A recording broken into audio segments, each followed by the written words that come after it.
जब जो काम करता है उसको कैसे करता है, फिर पूरी सजगता के साथ, पूरी ईमानदारी के साथ, पूरी जिम्मेदारी के साथ। और नहीं तो हम कोई भी काम ठीक से नहीं करते हैं। हमारा तन कहीं होता है, मन कहीं होता है, वाणी कहीं होती है, विचार कहीं होता है। पूरा अस्तित्व एकजुट होकर के काम नहीं करता है तो फिर उसका परिणाम भी नहीं आता है। तो यहाँ सब लोग जुटे हुए हैं यज्ञ की तैयारी में, तब जाके अश्वमेध यज्ञ पूरा होगा। नगरी के लोग भी जुटे हुए हैं, शिल्पकार भी जुटे हुए हैं, नट नर्तक भी जुटे हुए हैं, बर्तन बनाने वाले कुंभकार भी जुटे हैं, गुरु जी भी, गुरु वशिष्ठ भी जुटे हुए हैं, सुमंत्र भी जुटे हैं, सभी मंत्री लगे, सब लोग मिल करके तब यज्ञ को संपन्न करवा पाएंगे। तो ये जो ज्ञान यज्ञ चल रहा है इसमें भी सब लोगों को जुटना पड़ता है। उसमें विद्यार्थियों को भी जुटना पड़ता है, उसमें आचार्यों को भी जुटना पड़ता है। ब्रह्मचारियों से ज्यादा तपस्या आचार्यों की होती है। ब्रह्मचारी या जो सन्यासी हैं या जो सन्यासिनी हैं, ब्रह्मचारिणी हैं, जो भी भाई बहन हैं, वो हमारे शब्दों को कम सुनते हैं और जो हम जी रहे हैं उसका पता नहीं कैसे प्रभाव पड़ता है। लेकिन कितना भी कोई व्यक्ति छिपा ले, अगर हम आपसे अलग रह करके सत्याचरण नहीं करते हैं तो ऑटोमेटिक ही विद्यार्थियों के ऊपर असत्य का प्रभाव आ जाएगा। और आप तो देखते नहीं हैं हम कैसे जीते हैं, क्या सोचते हैं, आपको क्या पता हम क्या सोचते हैं। लेकिन जब हम अच्छा सोचते हैं तो ऑटोमेटिक उसका प्रभाव विद्यार्थियों के ऊपर पड़ता है। तो आचरण यद्यपि दिखाने की चीज नहीं है, कोई देख भी नहीं सकता है, बाहर के कृत्य को तो देख सकता है कम से कम, लेकिन अंदर मेरा क्या विचार चल रहा है, क्या भाव है, किसके प्रति, अपने कर्म के प्रति क्या भाव है, अपनी ड्यूटी के प्रति क्या भाव है, ये तो दूसरा नहीं देख पाएगा। लेकिन एक जो सूक्ष्म तरंगे हैं वो काम करती हैं। आप किसी व्यक्ति को, कोई व्यक्ति कुछ भी नहीं बोल रहा है लेकिन तो भी आपको उसके साथ अनकंफर्ट फील होता है। एक व्यक्ति कुछ भी नहीं बोल रहा है, मौन है, लेकिन तो भी उसके पास बैठ के आपको कंफर्ट फील होता है। तो ये उसके आचरण का प्रभाव पड़ता है। इसलिए आचार्य को आचार्य कहते ही इसलिए हैं, आचार्य कस्मात् आचरणात्, आचिनोति अर्थान तस्मात्। एक तो शब्द हैं, एक शब्दों के अर्थ हैं, तो वो उन अर्थों को चुन चुन करके और अपने छात्र को परिचय करवाता है अर्थों के साथ। एक शब्द, एक उन शब्दों का अर्थ। एक शब्द है ब्रह्मचर्य, उसका अर्थ क्या है वो आचार्य खुद जीता है उसको। वो अपने सब इंद्रियों के ऊपर खुद अपने जीवन में कंट्रोल करता है, तो फिर उसका प्रभाव पड़ता है दूसरों के ऊपर, जो आचार्य हैं, जो गुरुजन हैं। तो जीवन वाले यज्ञ को भी हम साथ लेके चल रहे हैं और रामायण में जिस अश्वमेध यज्ञ की चर्चा हो रही है उसको भी पढ़ रहे हैं। ततः कैश्चिद् अहोरात्रैरुपयातामहीक्षितः बहूनि रत्नान्यादाय राज्ञो दशरथस्य। ततो वसिष्ठः सुप्रीतो राजानमिदमब्रवीत् उपयाता नरव्याघ्र राजानस्तव शासनात् मयापि सत्कृतः सर्वे यथार्हं राजसत्तमः। यज्ञियं च कृतं सर्वं पुरुषैः सुसमाहितैः निर्यातु च भवान् यष्टुं यज्ञायतनमन्तिकात् सर्वकामैः उपहृतैरुपेतं वै समन्ततः। द्रष्टुं महर्षि राजेन्द्र मनसेव विनिर्मितं तथा वसिष्ठवचनाद् ऋष्यशृङ्गस्य चोभयोः। दिवसे शुभनक्षत्रे निर्यातो जगतीपतिः। ततो वसिष्ठप्रमुखाः सर्व एव द्विजोत्तमाः ऋष्यशृङ्गं पुरस्कृत्य यज्ञकर्मारम्भस्तदा।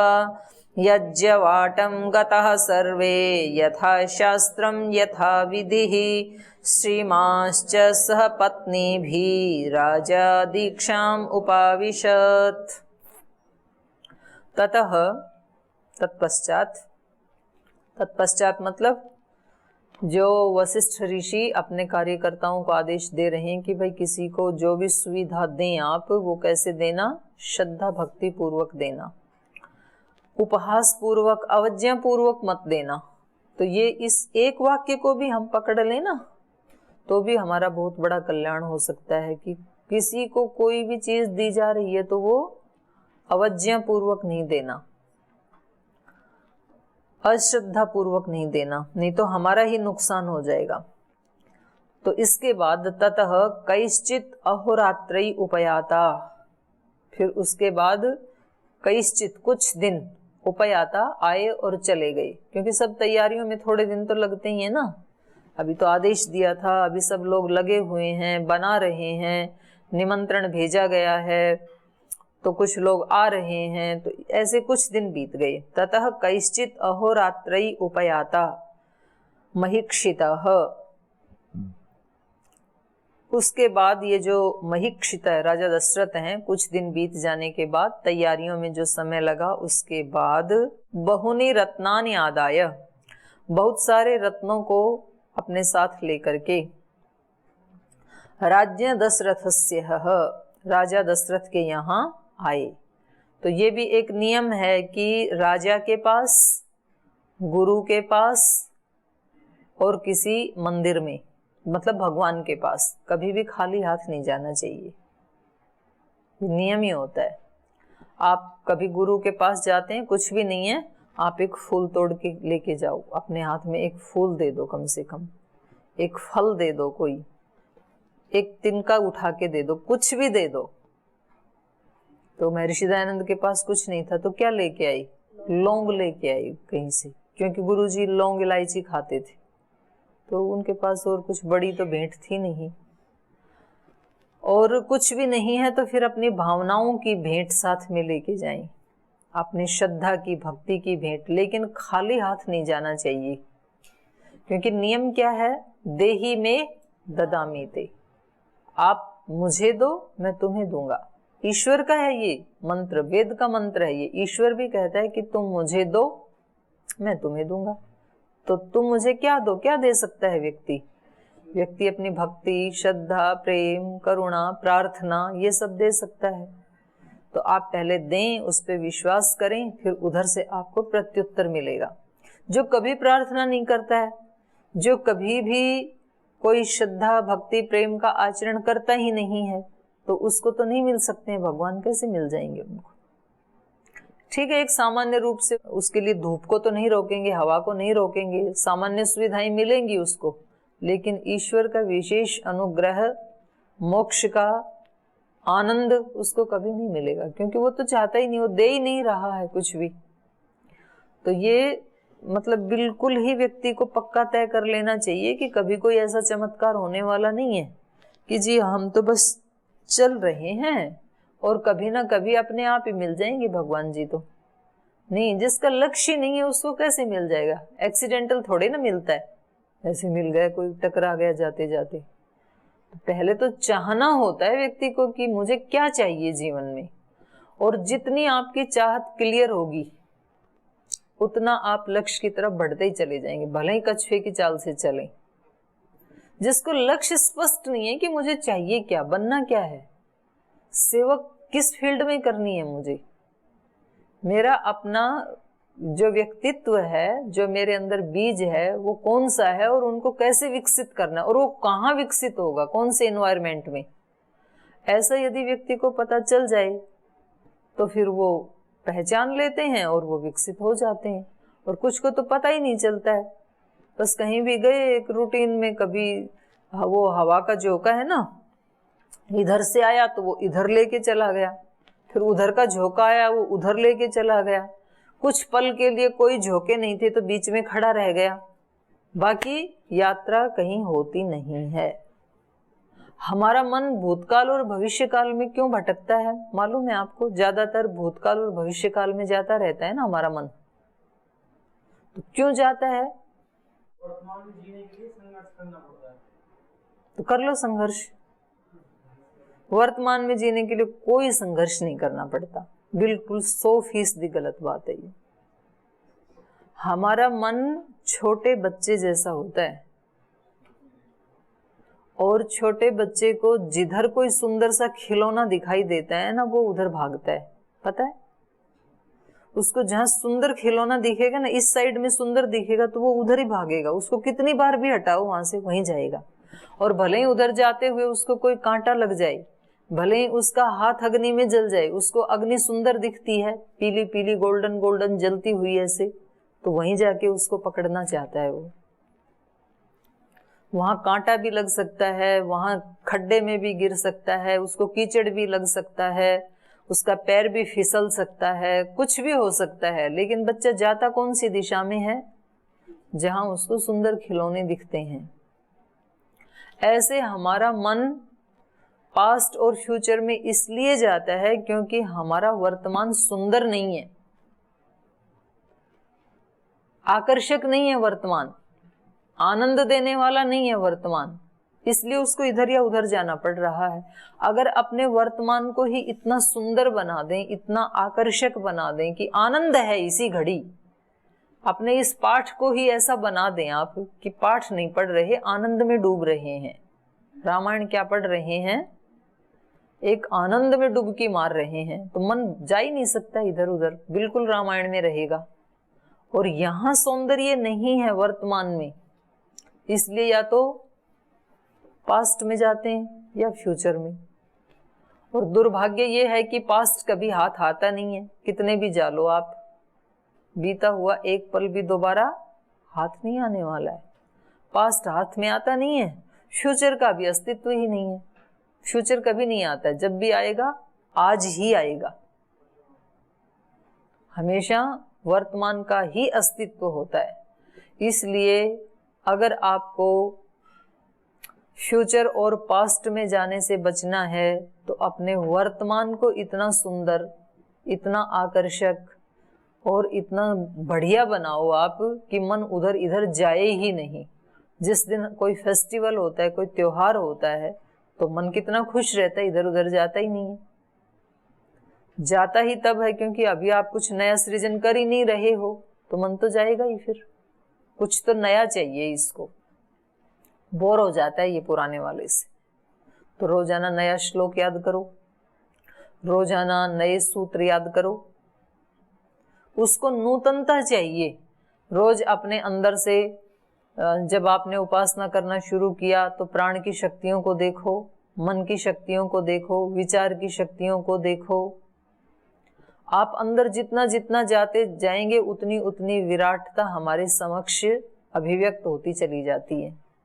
और फिर व्यक्ति बाह्य वृत्ति वाला हो ही नहीं सकता, अंतर्मुखी ही होगा फिर, क्योंकि उसको अंदर रोज मिल रहा है नया नया। व्यक्ति अंदर से बाहर लौटता ही तब है जब अंदर कुछ मिल ही नहीं रहा है। तो आंख बंद की, कुछ नहीं मिल रहा है, अंधेरा ही अंधेरा है। तो इससे अच्छा खोल के अपने बाहर ही देखें चीजों को। क्यों फालतू में आंख मूंद के भी क्यों बैठे? आंख मूंद के धैर्य पूर्वक अंदर तो इतनी विशाल सृष्टि है। स्थूल सृष्टि ही आप देखने लगो तो चलो, सूक्ष्म की बात छोड़ो, आप स्थूल रूप से बाहर गंगा के किनारे आप बैठे रह सकते हो, क्योंकि वो पानी क्या हो रहा है, बह रहा है, तो आपको बहुत अच्छा लगता है, उसमें गति है, और आप उसको देखते हो, बैठे रहते हैं घंटों तक व्यक्ति गंगा के किनारे। बाहर के फूलों को, पेड़ पौधों को, वो क्योंकि हिल रहे हैं, गतिमान है, आप उनको देखते रहते हो। हवा बह रही है, इसलिए आपको कोई दिक्कत नहीं है। ऐसे अपने शरीर में ब्लड भी तो बह रहा है ना प्रतिपल, तो उसको भी बहते हुए देखो, जैसे नदियों को बहते हुए देखते हो। और बाकी के लिक्विड तो केवल नीचे की दिशा में जाते हैं, ये लिक्विड तो ऊपर भी जाता है, मस्तिष्क तक भी तो आता है ना खून। तो मतलब देखो कौन सी मोटर लगा रखी है अंदर जो उसको ऊपर सप्लाई कर रही है, और कौन कौन से उनको मिल रहा है, सेल्स को प्राण भी मिल रहा है, ब्लड भी मिल रहा है। ब्लड के सारे तत्व, वो सारे तत्व कैसे बने अंदर,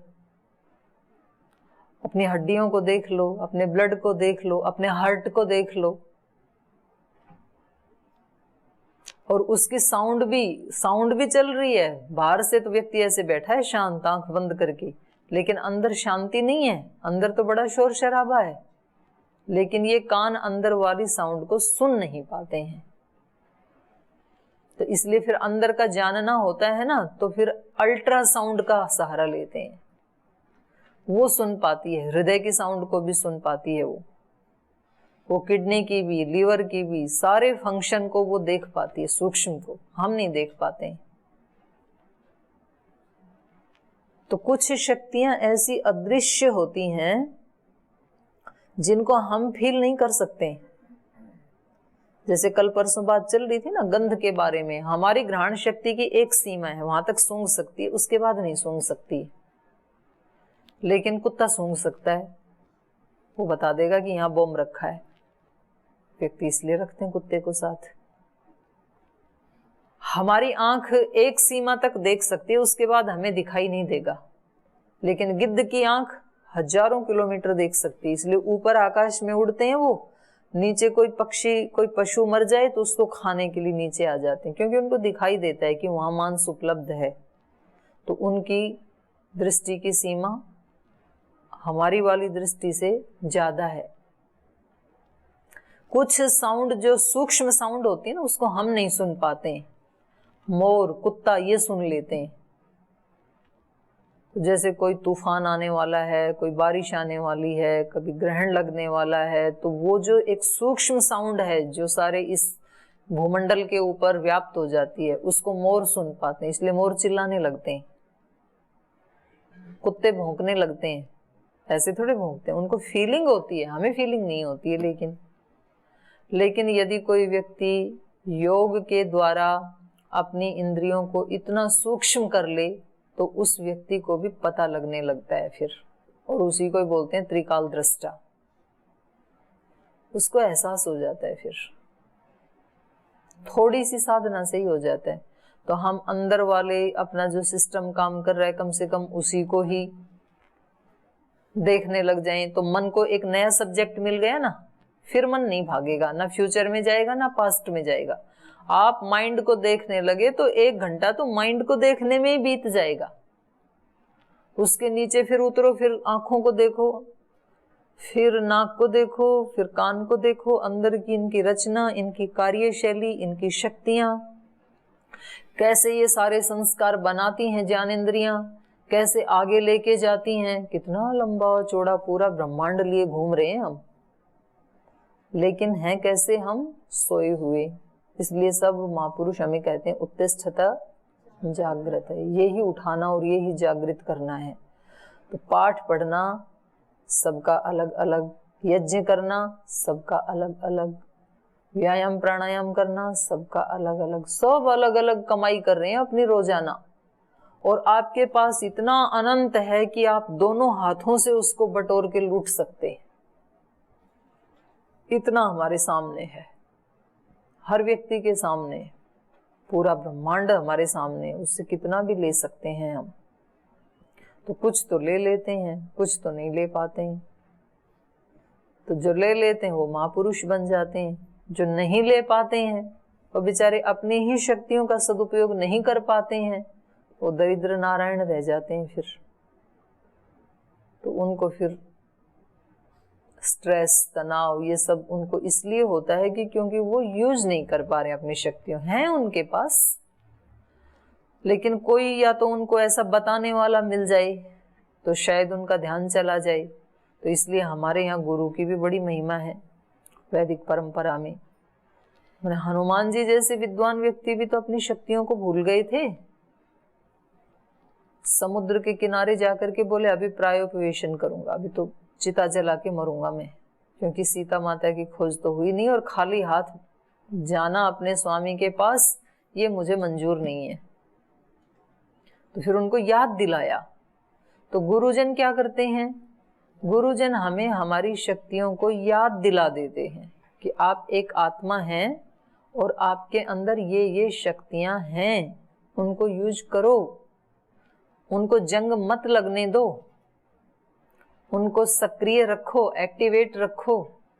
और वो ऐसी विचित्र शक्तियां हैं कि जितना उनसे काम लोगे उतना वो बढ़ती चली जाती हैं। ये भगवान की एक विशेष रचना है। जिन जिन शक्तियों से, मन की शक्ति, तन की शक्ति, वाणी की शक्ति, बुद्धि की शक्ति, इन शक्तियों से जितना जितना आप इनका सदुपयोग करते हैं, जितना जितना काम लेते जाते हैं, उतनी उतनी ये बढ़ती चली जाती हैं। संसार की जो स्थूल शक्तियां वो तो घटती जाएंगी। आपके पास मानो 10-20 हजार रुपए हैं और रोज उनको खर्च करते जाओ, तो 100-100 रुपए भी रोज खर्च करोगे थोड़ा थोड़ा भी, तो भी एक दिन पूरा खत्म हो जाएगा। और ये ऐसी हैं कि कितना भी आप वर्षों तक भी बुद्धि को खर्च करो, वो बढ़ती जाएगी, घटती नहीं है। यहां उल्टा होता है। तो यहां पर कुछ रात बीत जाने पर, माने कुछ समय बीत जाने पर, कैश्चित अहोरात्रै उपयाता महीक्षित बहूनि रत्नानि आदाय दशरथस्य राज्यः, दशरथ राजा के लिए बहुत सारे रत्नों को लेकर के कुछ दिनों के बाद दूसरे राजा महाराजा आने लगे। तो राजा के पास कैसे जाना चाहिए? भेंट लेकर। गुरु के पास कैसे जाना चाहिए? भेंट लेकर। भगवान के पास कैसे जाना चाहिए? नमस्कार भगवान तुम्हें भक्तों का बारंबार हो, श्रद्धा रूपी भेंट हमारी मंगलमय स्वीकार हो। तो भगवान जी के पास कौन सी भेंट लेके जाएं? श्रद्धा भक्ति की, प्रेम की, करुणा की। लेकिन कुछ तो लेके जाना चाहिए उनके पास, खाली हाथ नहीं जाना भिखमंगे जैसे।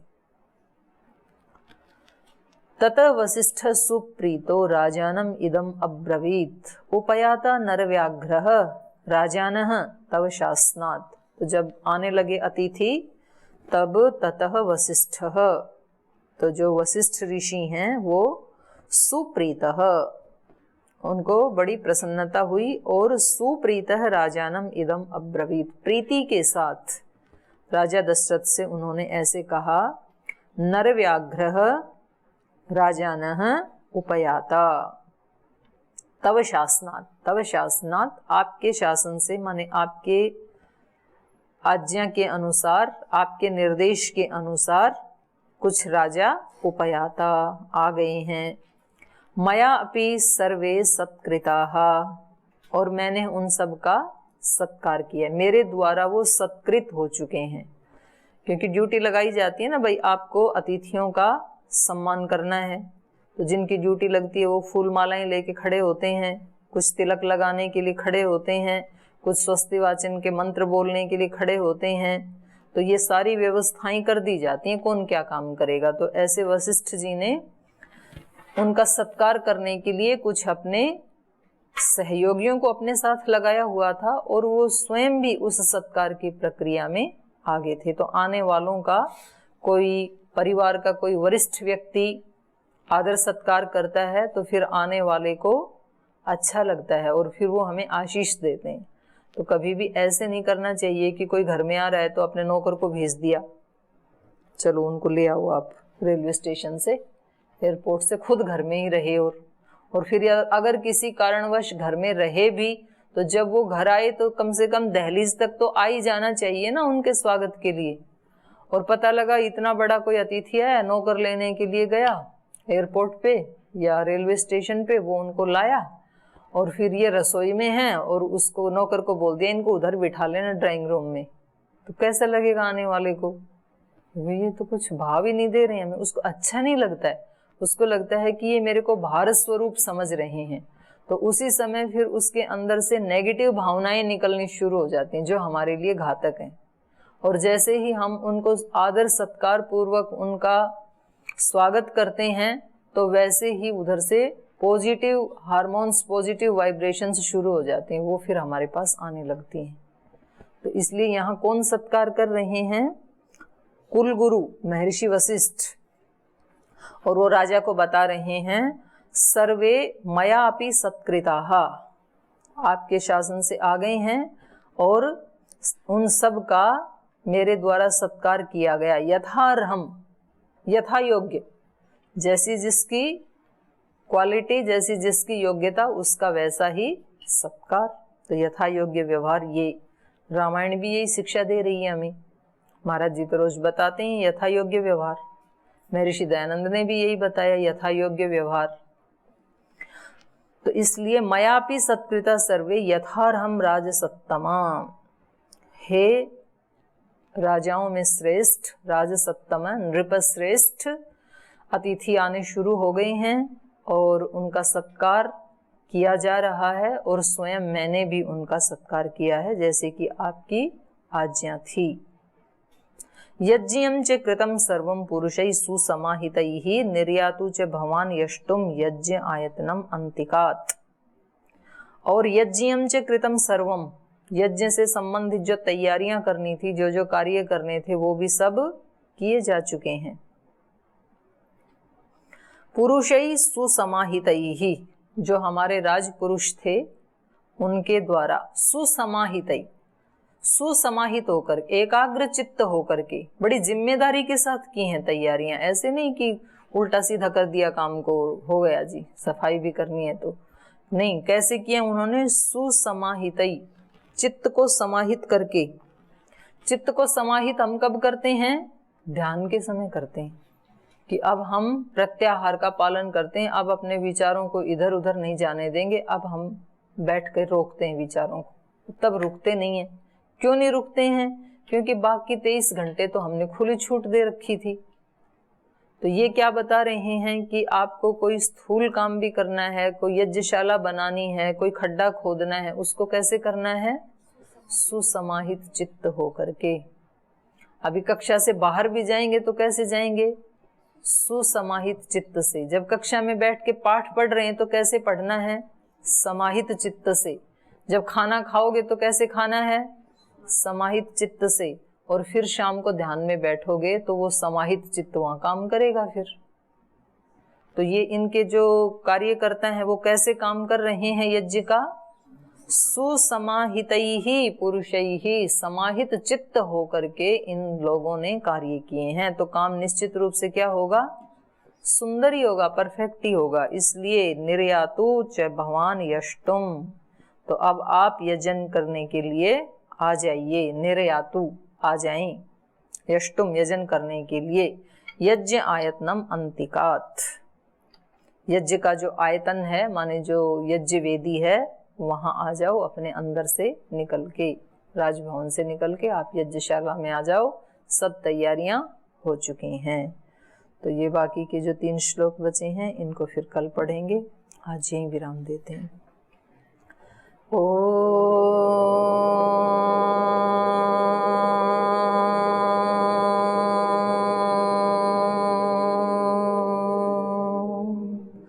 शांति शांति शांति। श्री गुरुभ्यो नमः।